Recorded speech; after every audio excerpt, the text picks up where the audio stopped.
சென்னை பள்ளிகளுக்கு வெடிகுண்டு மிரட்டல் விடுத்தது ஒரே ஒரு நபர் என்று காவல்துறை தரப்பில் தகவல் தெரிவிக்கப்பட்டிருக்கிறது. அடையாளம் தெரியாத அந்த நபர் குறித்து போலீசார் தீவிரமான விசாரணை மேற்கொண்டு வருகிறார்கள். அவரை பிடிப்பதற்கு தீவிர நடவடிக்கைகள் முன்னெடுக்கப்பட்டு வருகிறது. இது பற்றிய விவரங்களை எமது செய்தியாளர் சதீஷ்மணி விவரிக்க கேட்போம். சதீஷ்மணி, இப்போ 10க்கும் மேற்பட்ட பள்ளிகளுக்கு ஒரே ஒரு நபர் தான் இது போன்ற மிரட்டல் இமெயில் விடுத்திருக்கிறார் என்ற தகவலை தெரிவித்திருக்கிறது காவல்துறை. இந்த விவகாரத்தில் வேற என்னென்ன முக்கிய தகவல்களை காவல்துறை வெளியிட்டிருக்கு? சென்னையில ஒரே நேரத்துல கிட்டத்தட்ட 10 பள்ளிகள் வரை இமெயில் மூலமாக வெடிகுண்டு மிரட்டல் விடுத்தது பெற்றோர்கள் மத்தியில் பெரும் அதிர்ச்சி ஏற்படுத்தியது.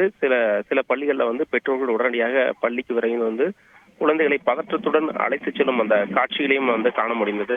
இந்த நிலையில் இது தொடர்பாக காவல்துறை தீவிர விசாரணை நடத்திட்டு வராங்க. முதற்கட்ட விசாரணையில ஒரே ஒருவர் தான் இந்த பள்ளிகளுக்கு இமெயில் மூலமாக வெடிகுண்டு மிரட்டல் விடுத்தது தெரிய வந்திருக்கிறது.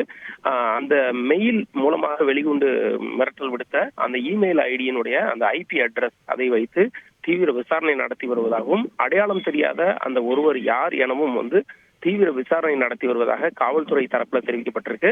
சென்னையில ஒரே நேரத்துல கிட்டத்தட்ட 10 பள்ளிகளுக்கு மேல வெடிகுண்டு மிரட்டல் விடுத்து அதன் மூலமாக பெற்றோரிடையே பதற்றத்தை ஏற்படுத்திவிட்ட சம்பவம் பெரும் அதிர்ச்சி ஏற்படுத்தியிருந்தாலும், உடனடியாக அந்த மெயில் அனுப்பிய நபர் யார் என்பது குறித்து தீவிர விசாரணை நடத்தி வருகின்றன. விரைவில் அவர் கைது செய்யப்படுவார் என காவல்துறை தரப்புல தெரிவிக்கப்பட்டிருக்கு.